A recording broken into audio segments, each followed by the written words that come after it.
Nobres pastores, outra vez cumprimento-os com a paz do Senhor, rogando sempre que a paz de Deus, que excede todo o nosso entendimento em Cristo, alcance a sua vida e proporcione ao seu coração saúde plena no espírito, na alma e também no corpo. Hoje é quarta-feira, 19 de março de 2025. E mais uma vez, em nome da Secretaria de Desenvolvimento Eclesiástico da IEAD, chamo sua preciosa atenção para mais um devocional de todas as manhãs, de pastor para pastor. Nosso tema de hoje, jejum, fome de Deus. Vou repetir, jejum, fome de Deus. Nosso texto base está no Evangelho segundo escreveu o evangelista Marcos, o capítulo 2, especificamente a partir do versículo 18 ao 20, onde está escrito: Ora, os discípulos de João e os fariseus estavam jejuando. Algumas pessoas foram perguntar a Jesus: por que os discípulos de João e os discípulos dos fariseus jejuam, mas os seus discípulos não jejuam? Jesus respondeu: como podem os convidados para o casamento jejuar enquanto o noivo está com eles? Durante o tempo em que o noivo estiver presente, não podem jejuar. No entanto, virão dias em que o noivo lhes será tirado, e então naquele dia eles vão jejuar.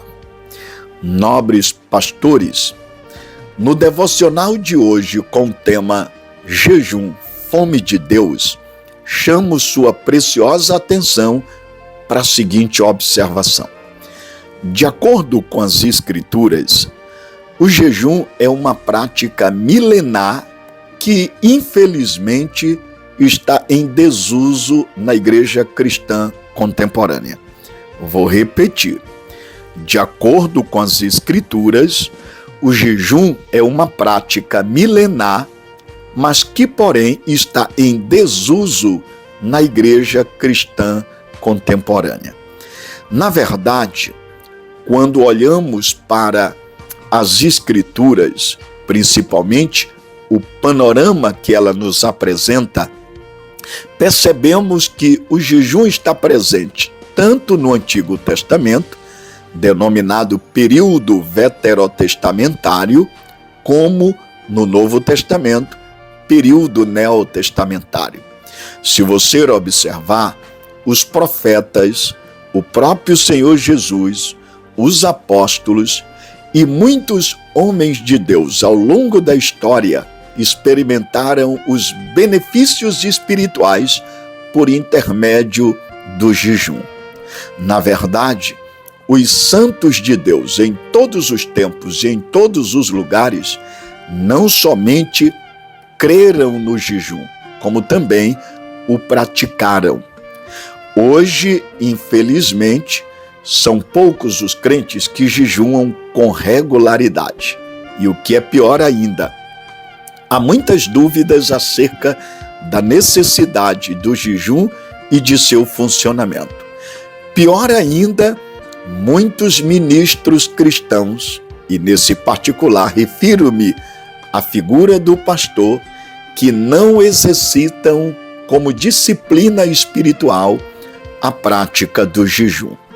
Por essa razão, no devocional de hoje, estamos tratando esse tema jejum, fome de Deus. Mas há uma pergunta que necessariamente precisamos fazer. O que é jejum? Nesse particular, faço a seguinte definição. Jejum é a abstenção de alimento por um período definido para um propósito definido. Eu vou repetir. A prática do jejum é a abstenção de alimento por um período definido para um propósito definido. Em outras palavras, o jejum não é apenas abstinência de alimento, não é um regime para emagrecer. Pelo contrário, ele deve ter propósitos espirituais claros diante de Deus. Na verdade, jejum é fome de Deus, é saudade do céu. E por que digo isso? A Bíblia diz que comemos e bebemos para a glória de Deus e também jejuamos para a glória de Deus, conforme está na primeira carta de Paulo aos Coríntios, capítulo 10, versículo 31. Com base nesse texto, faço a seguinte observação: se comemos para a glória de Deus, nós também devemos jejuar para a glória de Deus. Pois qual é a diferença entre comer e jejuar? A grande verdade é que quando não jejuamos, nós nos alimentamos do pão da terra, que é símbolo apenas do pão do céu.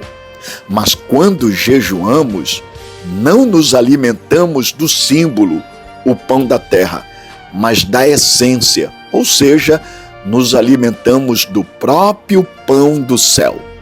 Portanto, jejuar é amar a realidade acima do emblema. O alimento é bom, mas Deus é melhor. Conforme está em Mateus 4, verso 4 e João 4, versículo 32. O mais interessante, a comunhão com Deus deve ser a nossa mais urgente e apetitosa refeição. Eu vou repetir isso. A comunhão com Deus deve ser a nossa mais urgente e apetitosa refeição. Nós glorificamos a Deus quando o preferimos acima dos seus dons e porque o abençoador é muito melhor do que a bênção. Na verdade, o maior obstáculo para o jejum não são as coisas más, mas as coisas boas. Nem sempre nos afastamos de Deus por coisas pecaminosas em si mesmas. Os mais mortíferos apetites não são pelos venenos do mal, mas pelos simples prazeres desta terra, os deleites desta vida. Pelo menos é o que percebemos em textos como Lucas 8:14, Marcos 4:19. Portanto, os prazeres desta vida e os desejos por outras coisas não são o mal em si mesmo. Não são vícios, são dons de Deus. No entanto, todas elas podem tornar-se substitutos mortíferos do próprio Deus em nossa vida. Lembrem-se, Jesus disse que antes de sua volta, as pessoas estariam vivendo desatentas como a geração que pereceu no dilúvio. E a pergunta que fazemos: o que elas estavam fazendo na geração do dilúvio? A Bíblia é clara: comendo e bebendo, casando-se e dando-se em casamento. É o que Jesus diz em Mateus 24, versículo 37 a 39.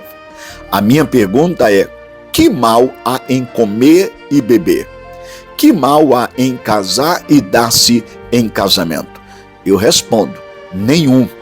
Mas quando nos deleitamos nas coisas boas e substituímos Deus pelas dádivas de Deus, estamos em grande perigo. O jejum não é fome de coisas boas. O jejum é fome de Deus. O jejum não é fome de coisas que Deus dá. O jejum é fome do Deus doador. Nessa geração que nós vivemos, as pessoas correm atrás das bênçãos de Deus em vez de buscar o Deus das bênçãos. Mas eu estou afirmando, Deus é melhor do que suas dádivas. O abençoador é melhor do que a sua bênção. Com isso em mente, estou afirmando à luz das Escrituras.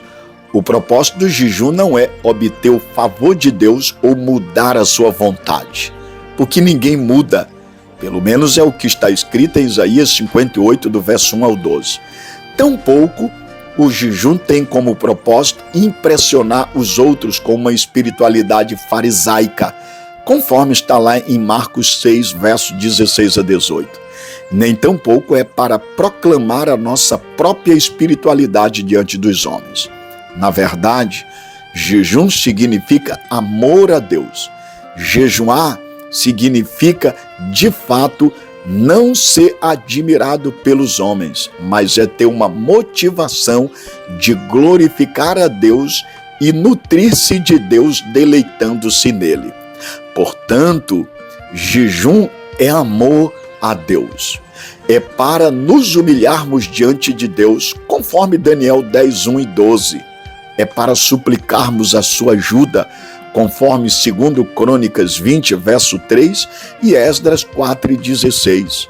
O jejum é para voltarmos-nos para Deus com todo o nosso coração, conforme está lá em Juízes 2, verso 12 a 13. O jejum é para reconhecermos nossa total dependência divina, conforme está em Esdras 8, verso 21 e 23. Portanto, nobres companheiros, o jejum é um instrumento para fortalecer-nos com poder divino em face dos ataques dos inimigos do inferno. Portanto, com base nessa simples reflexão, eu devo dizer, é tempo da igreja jejuar. É tempo da igreja voltar-se para Deus de todo o seu coração, com jejuns e com pranto. É tempo de buscar um reavivamento verdadeiro que traga fome de Deus em nossas entranhas. É tempo de buscarmos a Deus por uma graça capacitadora que traga anseio por um profundo despertamento espiritual e traga em nós despertamento. Na verdade, é tempo da igreja se dobrar de joelhos, com lágrimas, quebrantamento, oração, reconhecimento e confissão de pecados, reconhecendo sua necessidade e sua carência de Deus. Que o eterno Deus cubra a nossa vida com graça capacitadora. Por isso, a minha pergunta para você nesse momento: você tem praticado o jejum como disciplina espiritual? O jejum faz parte da sua vida? Qual foi a última vez que você jejuou? Volto ao início da nossa reflexão. O jejum é uma prática milenar, porém está em desuso na igreja cristã contemporânea. Nós precisamos resgatar essa prática como disciplina espiritual de vida cristã e lembrar que nós precisamos ser exemplos e modelos para o povo de Deus na busca de Deus e da fome por sua justiça. Que o eterno Deus continue lhes agraciando, não apenas hoje, mas eternamente. Amém.